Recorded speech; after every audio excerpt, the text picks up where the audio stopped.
최근 이사는 제임스 웹으로 새롭게 관측한 오리온 성운의 놀라운 모습을 공개했습니다. 사진 속 가운데를 보시면 붉은 손가락 모양의 형체가 다양한 방향으로 뻗어나가고 있는 멋진 모습을 볼 수 있죠. 갓 태어난 어린 별이 토해낸 항성풍이 오리온 성운 속에 짙은 성간 물질을 파고들며 생긴 충격파의 흔적입니다. 물질 분출의 여파로 인해 주변 수소 분자 구름이 뜨겁게 달궈졌고 선명한 붉은 빛을 내고 있죠. 또 잘 보시면 기다란 붉은 손가락 끝마다 작지만 선명한 녹색빛도 볼 수 있는데요. 이곳에는 유독 철 원소가 풍부합니다. 또 가장 강한 충격파가 성간 물질과 부딪히는 곳이기 때문에 온도도 다른 곳보다 훨씬 더 뜨겁죠. 마치 거인의 붉은 손가락에 녹색 매니큐어를 바른 것처럼 보이는 참 독특한 풍경입니다. 그런데 천문학자들은 이 오리온 성운 속에서 생각지 못한 놀라운 것을 또 발견했습니다. 그 어떤 별 곁에도 붙잡히지 않은 채 홀로 우주 공간을 떠도는 떠돌이 행성들이죠. 심지어 수십 개가 무더기로 발견되었습니다.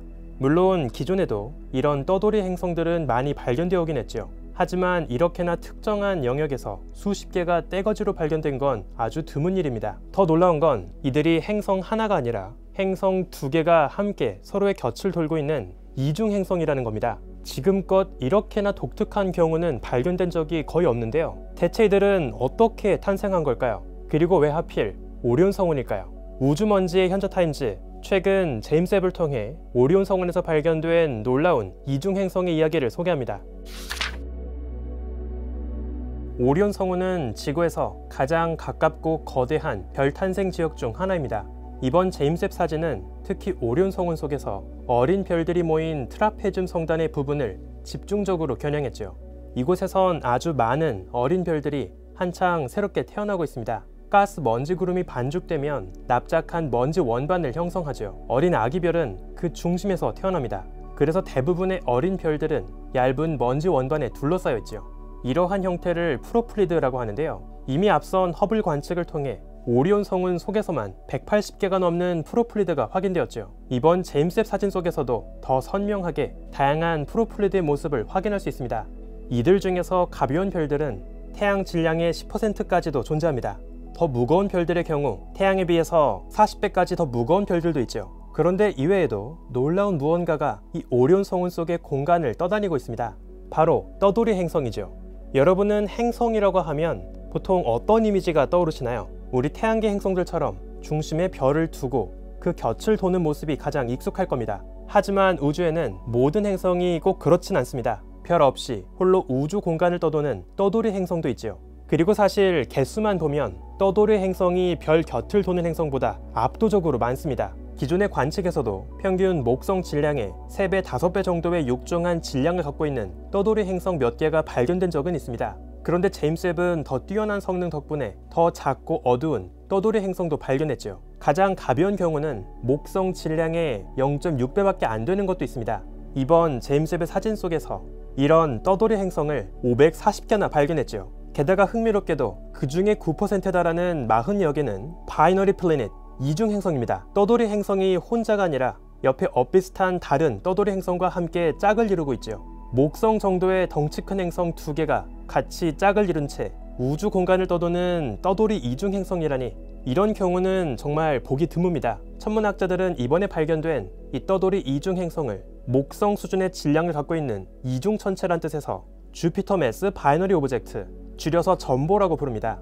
만화 영화 속에서 하늘을 떠다녔던 무거운 아기 코끼리 이름이 전보 주니어였는데요. 그 친구를 생각해보면 우주 공간을 떠도는 육중한 가스 행성에게 꽤 잘 어울리는 별명이라고 생각합니다. 사실 떠돌이 행성들에선 이런 이중 행성을 보기가 되게 어렵지만 행성보단 살짝 더 무거운 갈색 행성의 경우에는 쌍성을 이루고 있는 걸 심심치 않게 볼 수 있습니다. 다만 오리온 성운 속의 전보는 갈색 행성의 쌍성과도 중요한 차이가 있는데요. 보통 갈색 행성이 쌍성을 이루면 두 별은 굉장히 가까이 붙어 있습니다. 아무리 멀어도 4에서 5회 정도 거리를 둘 뿐이죠. 그런데 이번 오리온 성운에서 확인된 전보의 경우 두 개의 육중한 가스 행성은 25에서 390의 상당히 먼 간격을 두고 짝을 이루고 있습니다. 또 갈색 행성 쌍성은 보통 서로 굉장히 질량이 비슷한 두 별끼리 짝을 이루고 있는 경우가 아주 많은데요. 하지만 이곳의 전보들은 두 가스 행성의 질량 비율이 평균 5대3 정도입니다. 이러한 몇 가지 차이로 인해서 이번에 발견된 전보가 단순하게 가벼운 버전의 갈색외성 쌍성이 아닐까 생각하는 건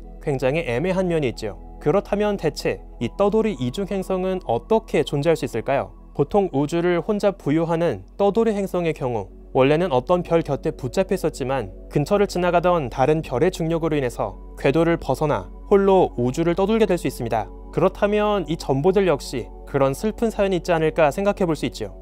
하지만 전보의 경우 혼자가 아닌 이중 행성이다 보니 훨씬 상황이 복잡합니다. 설령 아주 먼 옛날 어떤 별 곁에 붙잡혀 있던 시절부터 이중 행성으로 존재했다 하더라도 원래의 궤도를 벗어나 튕겨 날아가는 과정에서까지 계속 이중 행성으로 유지되는 건 정말 어려운 일이죠. 둘 중 하나만 떨어져 나가고 다른 하나는 계속 별에 붙잡혀 있거나 아니면 둘 모두 전혀 다른 방향으로 튕겨 날아가는 것이 훨씬 일반적입니다. 좀 더 극적인 경우도 생각해 볼 수 있는데요. 원래는 전혀 상관없는 동떨어진 두 별 곁에 행성이 하나씩 있었습니다. 그러다가 두 행성 모두 복잡한 중력 상호작용 과정을 거쳤고 이 행성들은 원래 궤도를 벗어나 별 바깥으로 날아가 버렸죠. 그런데 마침 우연하게도 이 두 개의 떠돌이 행성은 서로의 곁을 지나가게 되었고 새롭게 떠돌이 이중 행성이 될 가능성도 있습니다. 물론 불가능한 건 아니지만 정말 희박한 행운이 필요한 케이스죠.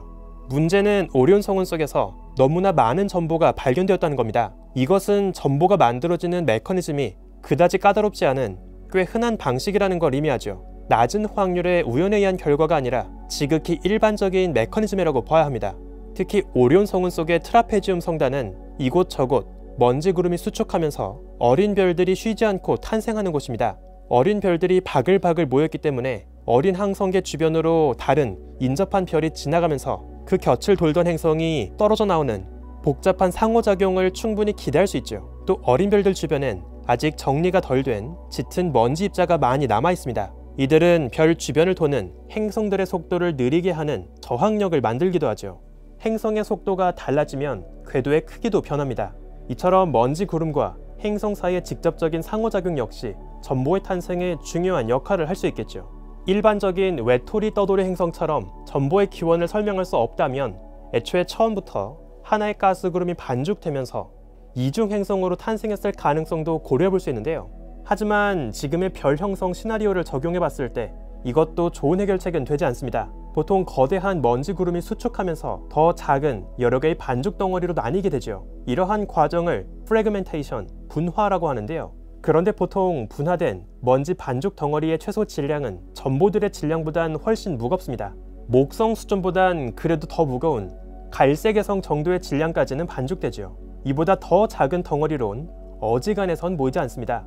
행성 정도의 가벼운 덩어리는 별을 다 만들고 난 다음에 그 옆에 남아있던 찌꺼기가 모여서 만들어지는 정도죠. 따라서 일반적인 별 탄생 과정에서 만들어진 가벼운 부산물이라고 보는 것도 어렵습니다.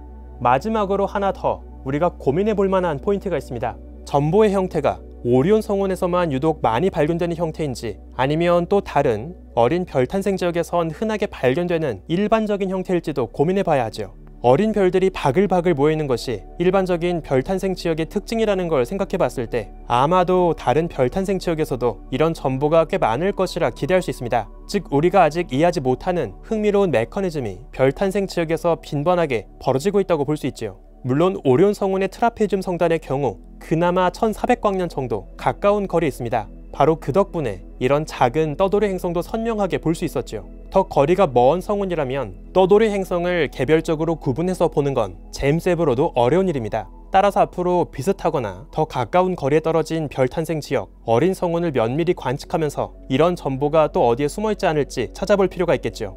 이사는 이번에 공개한 오리온 성운의 제임스 웹 사진을 인터랙티브 홈페이지를 통해 제공하고 있는데요. 직접 줌인, 줌아웃을 하면서 사진을 아주 디테일하게 구경할 수 있습니다.